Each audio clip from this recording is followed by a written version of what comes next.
Bonjour à tous, nous revoici pour une petite présentation de jeu, oui, parce que aujourd'hui je vais faire une présentation de jeu. J'en fais pas très souvent, en général je ne les fais que lorsque vraiment je kiffe le jeu, et donc on va parler de l'Oracle des Étoiles que j'ai kiffé. Oui. Bon, pour info, c'est la 14 millième fois que je fais cette vidéo. Parce que, voilà, j'ai sur mes précédentes versions, j'avais un peu trop appuyé sur les points négatifs et je me disais, bah non, je l'ai kiffé, je le présente parce que je l'ai kiffé, donc c'est bizarre d'appuyer sur les points négatifs autant. Après, j'ai dit des conneries et tout ça parce que bah, les points négatifs, à la base, je pensais que c'était lié à une forme de, comment dire, de jeunesse de la maison d'édition. C'est-à-dire, je pensais que c'était un des premiers oracles qu'ils éditaient et donc que c'était pour ça qu'il y avait des petites erreurs. Mais après le coup, je me suis rendu compte que bah non, ils en avaient édité plein d'autres. Alors je sais pas dans quel ordre, si c'est le premier ou autre, mais bon, je pense que en fait, voilà, bon, il fallait refaire les vidéos de A à de Z. Bon, donc présentons l'oracle des étoiles. C'est un oracle qui est basé sur les constellations, hein. Donc, c'est chez Secret d'Étoiles, les textes sont de Morgane Cœur et Âme et les illustrations de Betty Gauthier. Et il est au prix de 18,50 €. L'Oracle des Étoiles, c'est un oracle donc basé sur les constellations, basé sur les constellations astrologiques, que l'on connaît tous, et les d'autres constellations. Il y a en tout 30 cartes. Je vais d'abord vous présenter la boîte. Voilà la boîte qui est très jolie. Là, on a l'impression que c'est jaune moutarde, mais en fait, c'est du doré. Donc, j'aime bien les deux couleurs, hein, qu'on ait l'impression que ce soit du jaune moutarde ou du doré. J'aime bien les deux. Bref, c'est une très jolie boîte. On va commencer par le premier problème, c'est que la boîte n'est pas une boîte cloche, hein, c'est une boîte à rabat. Sauf que le rabat n'est pas aimanté. Donc, si vous mettez ça dans votre sac, tout risque de partir à volo dans votre sac. Donc, bon, je vous conseille de mettre un petit lien ou un petit élastique autour de la boîte si vous le transportez. Ça, c'est un petit détail. D'habitude, les boîtes à rabat, comme ça, elles ont un autre petit rabat ou pas. Mais surtout, il y a un aimant qui garde la boîte fermée, même quand on la secoue. Bon, là, c'est pas le cas. C'est pas très grave. C'est une boîte que je trouve très jolie et que je vais sûrement pas conserver pour l'oracle, parce que j'ai tendance à mettre mes oracles dans des pochettes, voilà, bon bref, pour les transporter, pour que ce soit moins encombrant, pour bref, plein de choses. Mais la boîte, je vais certainement la garder. Attendez, j'enlève tout. Il y a des petites encoches ici. Bah non, vous les voyez pas. Attendez, je recommence. Hop, des petites encoches sur les côtés pour récupérer le jeu. C'est très pratique. Et puis, le fond de la boîte, là, est enlevable. Donc, regardez, c'est joli. Donc, la boîte, moi, je vais la réutiliser, je sais pas, pour mettre des bijoux, des pierres, je ne sais quoi dedans, mais elle va servir. Ensuite, nous avons un petit livret qui est tout petit. Alors, le format est petit, les textes sont, on va dire, relativement gros dedans. Et il fait que 64 pages, donc c'est un tout petit livret, il n'est pas très dense comme livret. Le dernier jeu que je vous ai présenté, autant que je me souvienne, c'était l'Oracle des chamans, qui avait un livret déjà, bah là, vous voyez, c'est un dos piqué. Hein, donc ça veut dire qu'ils ont imprimé les pages de 4 par 4, enfin 2 par 2, vous voyez, la page du milieu. En fait, ou même la page de début, c'est une seule et même feuille qu'ils ont pliée en deux pour refermer ensuite. Donc, ils ont fait ça avec toutes les pages, poum, et ça fait un dos piqué. L'oracle des chamans, c'était un dos carré collé, donc c'est un dos plus épais, avec beaucoup plus de pages. Je ne me rappelle plus combien il y en avait, mais c'était genre dans les...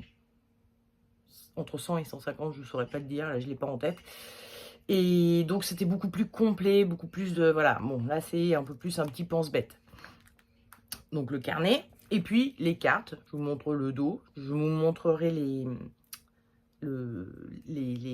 cartes en elles-mêmes tout à l'heure. Donc le dos est sympa. Alors, à savoir, il n'est pas réversible, mais en même temps, ça peut tromper son monde. Donc voilà, si j'inverse ça, on voit que par exemple, cette constellation-là, c'est pas exactement la même que celle-ci. Donc quelque part, on peut voir quand elles sont à l'envers, si vous jouez endroit envers. Mais quelque part, vu comme ça, de loin, ça paraît être la même chose. Donc bon, hein, je pense que c'est faisable de jouer endroit envers. Mais c'est pas, alors attendez, je remets à l'endroit, hop. Mais c'est pas, totalement faisable. Voilà.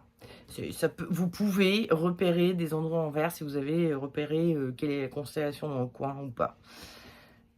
Moi, personnellement, ça me dérange pas plus que ça, je m'en fous. En plus, bon, il y a pas dans le livret, il y a aucune mention de si vous l'avez tiré à l'envers ou je ne sais quoi. Il y a pas trop de problématiques par rapport à ça. Voilà. Je vais commencer tout de suite avec les problèmes, les défauts majeurs. Les gros défauts. Pour commencer, les cartes donc ne sont pas numérotées, c'est à l'envers, ok, ils ne sont pas numérotés, hein, on ne voit pas de numéro. Et les cartes ne sont pas indiquées dans l'ordre alphabétique dans le carnet. Et il n'y a pas de sommaire à aucun moment. On n'a pas de sommaire qui nous dit bah, telle carte c'est à telle page. Donc pour s'y retrouver dans le carnet, c'est très très chiant. Au début, comme je vous le disais, je pensais que c'était parce que bon, ils n'avaient pas trop l'habitude d'éditer des jeux, etc. Alors peut-être qu'ils avaient fait cette connerie. Finalement, je m'aperçois qu'ils ont encore plein d'autres jeux. Alors j'espère que tous les jeux sont pas comme ça parce que franchement, ça c'est un problème. Si c'est un parti pris, je trouve qu'il est pas très malin parce que le carnet, il nous saoule vite puisqu'il faut chercher la carte à chaque fois. Je vais vous montrer en plus, donc à un moment donné, il nous propose un tirage à 12 cartes. Donc si vous voulez lire ce que le carnet dit pour chacune des 12 cartes de votre tirage, mais vous en avez pas fini, quoi. C'est vraiment... Bref, je trouve que c'est pas très malin, que c'est très problématique. Et déjà, moi, ça me saoule de base d'aller chercher dans le carnet ce que raconte la carte. Donc, personnellement, je trouve que c'est une grosse erreur, mais d'un autre côté, le carnet, je pense que je vais le mettre de côté. On va en parler un peu. Le carnet, comme je vous l'ai dit, il est très très fin, très court. Donc on a une petite présentation, on a un petit texte qui nous explique comment, dans quel état, enfin, comment se préparer à faire un tirage. Ensuite, elle propose des exemples de, enfin, des méthodes de tirage. Il n'y a pas d'exemple de tirage, justement. Il n'y a pas de, elle n'a pas montré, comment dire, ce tirage avec des vraies cartes, comment je les aurais interprétées, etc. Ce qui est toujours très intéressant dans un livret de jeu, parce que ça permet de voir un peu comment l'auteur a construit son jeu, comment il fait jouer les cartes les unes avec les autres, etc., etc. Bref, ça montre des exemples de tirage de comment on peut... à quoi on peut s'attendre avec. Et là, il n'y a pas. Mais bon, en même temps, c'est un livret donc de... Je ne sais pas si je l'ai précisé tout à l'heure, mais de 64 pages. Donc, oui, je comprends. Il n'y avait pas la place. Donc, après ça, là, les méthodes de tirage, pouf, on passe direct aux cartes. Et donc, il y a les 30 cartes. Et puis, tout à la fin, donc, voilà. Attendez, excusez-moi. La 30e carte, ok. Et après, bah, des biographies de l'auteur et de l'illustratrice. Donc le carnet est assez succinct. Chaque carte, bon, bah, on voit une petite représentation de la carte, le nom de la carte. On a l'élément qui est associé à la constellation. Alors ça c'est pareil, j'aurais aimé avoir des explications parce que, comment dire, on sait que les constellations astrologiques sont associées à des éléments parce que, voilà, dans le zodiaque, ben, on a trois signes, putain, je me mélange, 3 signes associés à chaque élément, donc la terre, l'eau, l'air et le feu. On a 3 signes pour chaque élément, ce qui fait 3 x 4, 12, voilà, les 12 signes astrologiques. Ça, on le sait. Quelle logique il y a derrière, j'en sais rien, mais en tout cas, on le sait. Mais là, bah, par exemple, cette constellation-là, c'est la constellation de la Colombe. Moi, je ne la connais pas, personnellement. Et je ne sais pas si les autres constellations de notre ciel sont également associées à des éléments. Ça, je ne sais pas. Et je ne sais pas si c'est une vue d'esprit de l'auteur, si c'est l'auteur qui s'est dit, tiens, on va continuer sur cette lancée, comme les signes astrologiques sont associés à des éléments. Est-ce que je ne pourrais pas associer des éléments à d'autres constellations? Est-ce que c'est un choix de l'auteur? Ou est-ce que c'est comme ça, que en gros, les mythologies qui sont associées, parce que vous savez, il y a souvent mythologies ou des histoires qui sont associées aux constellations. Est-ce que c'est lié à ça? Enfin, je sais pas. On ne sait pas. Je trouve ça un peu dommage. C'est ça le problème de ce carnet, c'est qu'il est vraiment très succinct et du coup, on ne sait pas exactement. De la même manière que la constellation de la Colombe, elle ne nous la présente pas. C'est-à-dire, quel est le signe astrologique n'importe quoi. Quelle est l'histoire mythologique? Enfin, pourquoi on a appelé ça la colombe? À quelle mythologie on l'a associé? Enfin bon, tous ces trucs que moi j'aurais bien aimé apprendre en fait. Y compris d'ailleurs sur les signes zodiacaux, parce qu'en fait, on entend un peu plus parler des signes zodiacaux, on connaît ces constellations parce que voilà, on est ou Scorpion ou Bélier ou je ne sais quoi. Mais on ne sait pas exactement pourquoi c'est associé à cet élément, pourquoi on a appelé cette constellation de ce nom-là, à quoi fait référence cette constellation, etc. Bref, j'aurais aimé en savoir plus, ça c'est ma curiosité personnelle. Là, on n'a pas.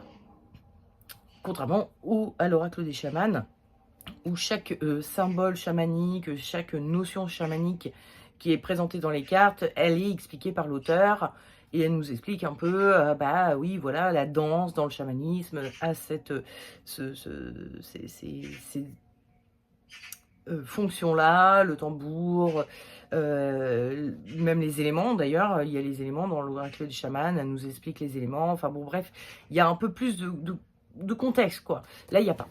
Mais bon, ça reste fonctionnel quand même, malgré tout. Donc, on a l'élément qui est associé à la carte. Enfin, à la constellation, plus exactement. Il y a des mots-clés. Et puis, il y a des petits paragraphes sur le domaine spirituel, le domaine professionnel et le domaine affectif, selon quel domaine concerne votre question. Dans les présentations de tirage qu'elle fait, non, c'est plutôt par là, je pense. Non, attendez, si, c'est par là. Elle parle souvent de se concentrer sur un domaine, ou l'affectif, ou le professionnel, ou le spirituel. Elle demande souvent de se concentrer sur le domaine que l'on veut fouiller à travers les cartes, plutôt que de poser des questions. Mais j'imagine, évidemment, si vous avez des questions plus précises, vous pouvez juste voir quel est le domaine qui est associé. Je ne sais pas si vous entendez, il y a des pies qui sont juste dans l'arbre qui est devant chez moi. Et elles font un boucan pas possible. Bref. Donc, toujours est-il que, voilà, vous avez 3 petits paragraphes, là, selon les domaines. C'est très tourné conseil.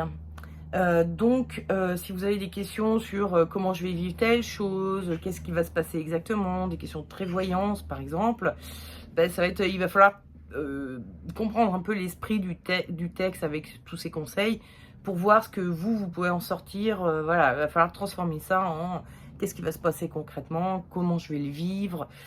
Et évidemment, si c'est des questions conseils que vous posez, là, vous aurez des réponses un peu plus précises. Je précise également que donc parmi ces cartes, alors en gros, il y a une couleur qui est associée par les éléments, à chaque élément. Donc on a la terre qui est en rouge, il y a l'air qui est en violet, et puis il y a un élément qu'elle a rajouté, c'est l'élément âme, qui je suppose est censé être le 5e élément. Parce que vous savez, donc on a les 4 éléments, la terre, l'eau, l'air, le feu, qui vont du plus solide au plus subtil, entre guillemets. Il y a le tout dernier élément qui est l'élément qu'on appelle ou la quintessence ou l'élément de l'éther, qui va parler plus du champ informationnel, du champ énergétique, de ce qui fait du souffle de vie un petit peu. Et donc, j'imagine, c'est pour ça qu'elle l'appelle l'élément âme, mais c'est pas très bien expliqué et c'est pas le terme employé habituellement. Mais bon, voilà, il y a le 5e élément qui est représenté également dans ce livret. Et je sais plus où je voulais en venir. Mais bon, bref, juste pour vous indiquer ça, il y a un 5e élément qui lui est représenté en rose. Et bon, chaque carte est présentée avec des couleurs spécifiques à son élément. Voilà. Donc, il y a en gros 5 couleurs et sinon, le reste, c'est du noir et blanc. Et d'ailleurs, ça, c'est un élément qui est assez intéressant car, comme vous pouvez le voir, donc la carte est plutôt noire et blanche et il y a des éléments en couleur comme ça. Et justement, dans le livret, elle propose des guidances bonus. C'est le tout dernier petit paragraphe là où elle nous dit, vous pouvez choisir parmi les éléments colorés l'un d'entre eux, celui qui vous pop aux yeux, celui qui vous appelle le plus dans la carte et vous reportez à la guidance bonus pour voir qu'est-ce que vous dit spécifiquement cet élément, vers quoi il vous guide. Vous avez une guidance. Encore toujours dans cet esprit de on vous donne des conseils, plutôt. Le seul petit problème, c'est encore un défaut, alors je ne sais pas si c'est le manque de place qui a fait ça, mais c'est qu'en gros, pour chaque carte, elle ne développe que 2 éléments. Donc là, je crois que c'était l'épée et le crâne qu'elle développait. Mais si vous avez choisi la flamme ou le feu, eh ben, vous n'aurez pas d'éléments là-dessus. Vous ne saurez pas quelle est la guidance bonus. Je trouve ça dommage. Je trouvais l'idée super intéressante de nous inviter à focaliser sur un des éléments pour avoir votre réponse à votre question, parce que c'est comme ça que je procède et essentiellement, moi, c'est je regarde ma carte et je vois l'élément qui me pop le plus et à partir de ça, je construis ma réponse par rapport à la question que j'ai posée. Donc, je trouve que c'est hyper intéressant comme idée, mais que c'est pas développé jusqu'au bout. Bon, voilà. Mais bon, c'est pas grave, on va passer maintenant aux cartes. Alors, je vous avais pas dit, mais elles sont surfacées en... Ah non, je vous ai pas parlé du dernier très gros défaut. On va passer aux cartes, justement. Dernier très gros défaut, c'est que les cartes sont arrivées comme ça. Alors, je les ai quand même mises sous des trucs lourds pour les réaplatir. Donc, ça va un peu mieux. Mais comme vous pouvez le voir sur les cartes, là, il y a comment dire, elles sont gondolées, elles font ça comme forme. Bref, elles sont gondolées. Et j'ai vu donc je les ai achetées sur Amazon, il y avait un commentaire, vous savez, sous le produit, où une cliente disait qu'elle l'avait reçu complètement tordu comme ça et que du coup elle l'avait renvoyé parce que les cartes étaient vraiment en très mauvais état. J'ai vu une vidéo d'une personne qui présentait les cartes parce que j'ai pas trouvé beaucoup d'images des cartes sur Google, alors sur Amazon pour commencer et sur Google Images non plus. Donc bref, j'ai regardé une vidéo de quelqu'un qui présentait le jeu et c'est pareil, j'ai vu qu'elle avait son jeu qui était un peu tordu également, enfin bon. Donc je me suis dit, à mon avis, c'est pas moi qui ai reçu un jeu un peu défectueux, c'est que ils sont tous comme ça.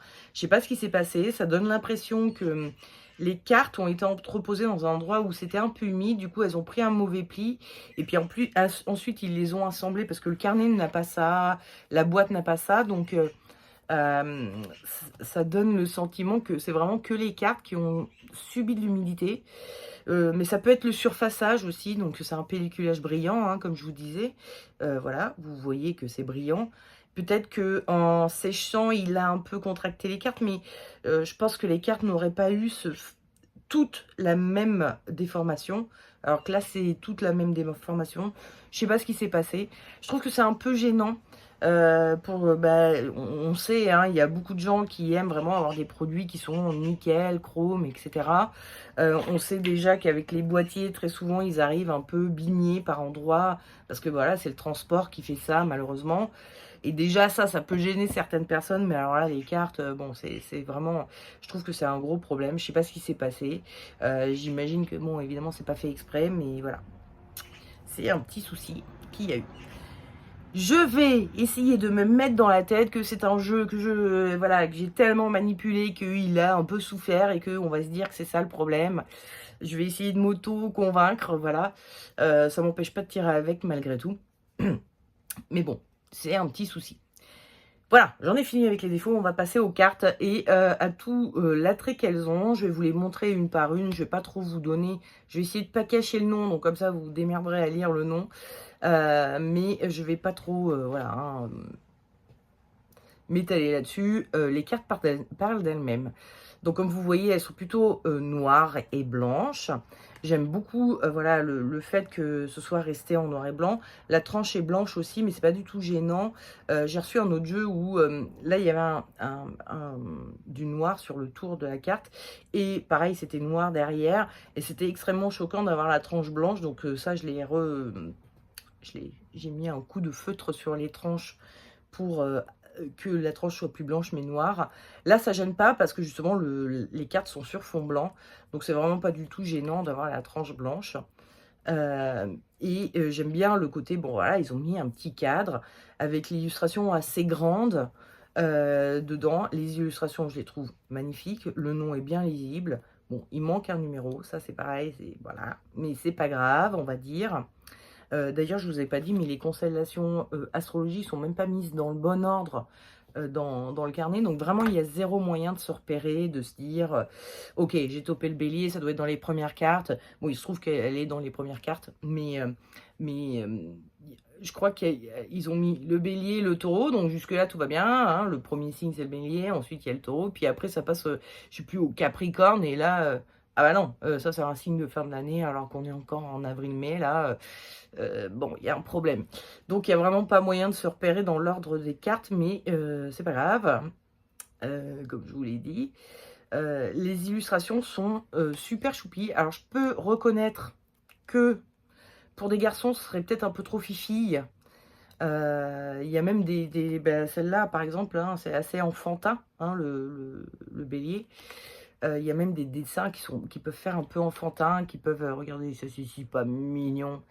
Donc ça peut faire un peu fifi. Je pense que pour des garçons, peut-être que ça plaira pas. Enfin, certains garçons, peut-être même certaines filles qui préfèrent des trucs bien plus, voilà, moins enfantins, bon, bref. Mais moi, j'adore, vraiment. Bon, alors déjà, tout le symbolisme des étoiles et tout ça, moi, les étoiles, j'adore. Bref, je trouve vraiment ces cartes super réussies, avec des petites touches de couleur comme ça, par-ci, par-là. Je trouve que c'est vraiment super beau. Et surtout, bon, bah, c'est chargé, quoi.